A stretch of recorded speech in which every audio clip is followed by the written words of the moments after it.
안녕하세요, 구토대장입니다. 제가 지난 시간에 오피스텔, 일명 아파텔이라고도 하죠. 아파텔 장점을 설명해 드렸어요. 많이들 그런 게 있었어? 라고 물어봐 주시면서 관심을 좀 가져주시더라고요. 그럼 장점이 있으면 뭐가 있다? 바로 단점이 있겠죠. 단점을 제가 오늘 말씀드리고 이것만 조심하면 그래도 아파텔 투자가 대출, 세금 이런 규제로 인해서 투자가 막힌 분들에게 좋은 대안의 투자처가 될 수 있다라고 저는 생각해요. 그래서 이 부분 바로 제가 단점을 알려드리도록 할게요.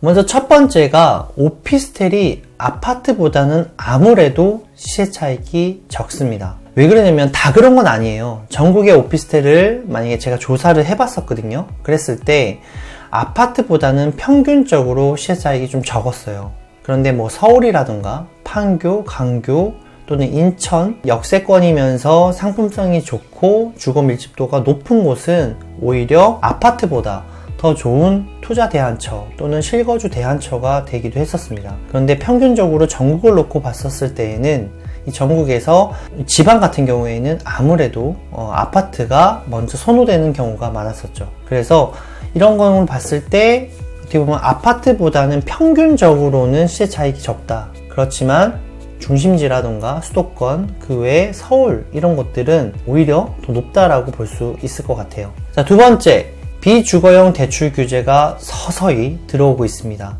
제가 지난 장점 때도 잠깐 설명을 드렸었는데 기존에는 거의 80%가 대출이 나왔었어요. 근데 지금 21년도 5월, 그러니까 작년 5월 달부터 비주거용 LTV 70%로 감소를 시켜버렸거든요. 이것처럼 조금씩 비주거용에 대한 대출 규제가 들어오고 있고요. 특히 작년 7월 달이었던가요? 작년 7월 달에 DSR 규제가 들어왔죠. 그러면서 기존에 대출이 많으신 분들, 이런 분들은 약간 오피스텔 대출이 그렇게 넉넉치가 않은 상황인 맞습니다. 그래서 대출을 만약에 진행하시기 전에, 특히 투자를 하시기 전에는 대출은행에 꼭 문의하시고, 그것도 한 군데가 아니라 좀 여러 군데에 좀 문의를 하신 후에 이거를 매수 진행을 하셨으면 합니다. 자, 세 번째, 아파트보다는 거래가 활발하지가 않아요. 아까 1번이랑 좀 같은 맥락인데요. 수요가 중심지, 즉 수도권이라든가 뭐 인천이라든가 서울, 그 다음에 뭐 동탄, 판교, 뭐 평촌 이런 데는 거래가 너무나 활발하지만 그렇지 않은 곳들도 좀 많이 있어요. 그리고 또 아파트에 이제 어떻게 보면은 평형이 다양하죠. 25평부터 뭐 40평, 50평대까지. 근데 오피스텔도 더 다양하거든요. 정말 10평대부터 거의 한 30평대까지 다양한 평수가 한 오피스텔에 있는 경우도 있어요. 그런 것들은 좀 양극화가 발생해요. 좀 작게 거래가 되거나 조금 많이 거래되는 평형이 있거나, 그래서 전체적으로 봤을 때는 아파트보다는 거래가 활발하지가 않습니다. 그리고 네 번째, 주택임대 사업자 물건은 하지 말아야 돼요. 이거는 왜 그러냐면 앞서 제가 종부세 얘기를 장점 때 잠깐 얘기를 했었는데요. 종부세가 배제가 된다 그랬죠. 근데 이 종부세가 아마 여러분들이 주택을 매입을 하다 보면은 여러 건이 있으면은 종부세 폭탄이라는 이야기를 들으셨을 거예요. 이 종부세 폭탄을 안 맞기 위해서 어떻게 보면 이 비주거용 주택을 선택을 하는 거거든요. 여기 와서도 주택임대사업자 매물을 이렇게 매수를 하게 되면 주택으로 간주가 되기 때문에 종부세를 납부하셔야 돼요. 그래서 주택임대사업자 물건으로 과거에 등록된 적이 있는 물건 또는 말소된 물건이라고 하더라도 이런 물건들은 종부세 대상이 될 수 있어서 되도록이면 매입하지 않는 것으로 하는 게 좋습니다. 이런 단점을 피하기 위해서 어떻게 보면은 잘 투자하셨던 분들이 또 있겠죠. 그런 또 매물이 있을 거고, 제가 오늘 어떻게 보면 단점을 피해서 몇 가지 성공한 오피스텔의 사례를 한번 보여드리도록 할게요. 그럼 여러분들이 조금 더 감을 잡으실 거예요. 자, 네이버 부동산에 들어가셔서 일단은 제일 먼저 판교를 한번 보도록 할게요. 여기 판교 SK 허브가 있어요. 판교역 SK 허브. 이거는 거의 현대백화점까지 도보권으로 가능하고요. 또 초등학교도 여기 갈 수가 있고, 그 다음에 여기에 신분당선으로 강남역까지도 갈 수가 있고, 여기 너무나 입지가 좋죠. 그리고 일자리도 주변에 넘쳐 흐르고. 자, 25평을 한번 볼게요. 자, 가격 한번 보실래요? 13억 6천, 14억. 25평에 14억에서 13억 5천 정도 하는 거예요. 근데 이게 그러면은 과거에는 어땠냐? 21년도 8월 달에 실거래가를 10억 3천을 찍었던 물건이에요. 자, 21년도 7월이에요. 21년도 7월에서 지금 3월 달이니까 한 9개월 정도 지난 거죠. 그랬을 때 10억 3천이에요. 10억 3천. 근데 지금은 얼마다? 13억 6천에서 거의 14억 하죠. 거의 뭐 한 3억 5천, 4억 정도 뛴 거죠. 그러면 이때 21년도 7월 달에 전세는 얼마였을까? 전세를 보시면 이건 2월 달이니까 한 요 정도? 한 7억 2,500 정도 되네요. 그럼 이거를 우리가 한번 계산해 보죠. 10억 3천을 하던 거를 마이너스 7억 2,500 정도를 하게 되면 매매가와 전세가의 갭이 한 3억 500 정도 있는 거죠. 그래서 지금 3억을 넣고 어떻게 보면은 거의 9개월 만에 3억을 정도를 번 그런 케이스라고 볼 수 있는 거죠. 매우 좋은 케이스죠. 그 다음에 또 좋은 케이스가 또 어디가 될까요? 광교로 가보죠. 광교에도 정말 아파트스러운 게 너무나 많아요. 이게 전부 다 아파트스러운 거예요. 심지어는 여기 보시면 포레나 광교라고 있는데 이 친구는 아파트의 가격을 넘어섰어요. 그래서 보시면 지금 가격을 한번 볼게요. 17억 정도 하죠. 17억인데 이 작은 거로만 잡아도 17억에 전용 면적 기준으로 해야 되니까 나누기 25를 하게 되면 평당 6,800이에요. 그럼 아파트는 얼마냐?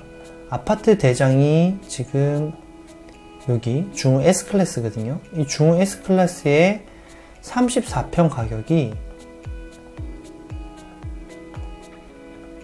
제일 높은 걸로 해볼게요. 제일 높은 뭐 22억짜리로 나오는 호가로 얘가 6,200이다. 아까 전에 저희가 아파텔이 6,800이었죠. 근데 아파트는 6,264만원이다.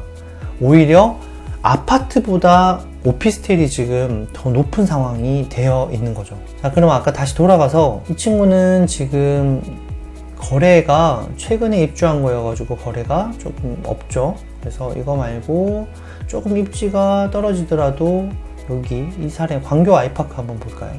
이 친구도 너무나 좋거든요. 입지가 초등학교를 끼고 있고 호수가 되어 있고 여기에 107동이 아마 오피스텔일 거예요. 여기에도 정말 좋은 상권들이 안에도 내정되어 있고요. 그리고 학교도 바로 갈 수 있고 나중에 이쪽에 인덕원선도 들어올 예정이라고 하거든요.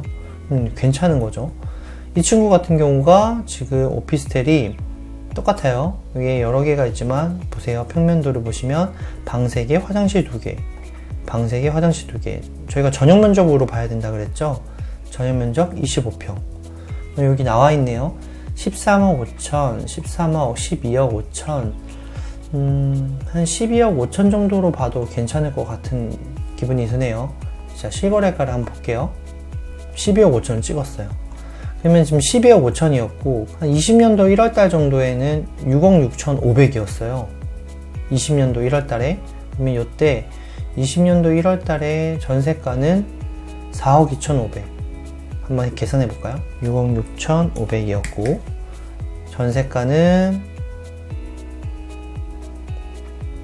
4억 2천 5백이다.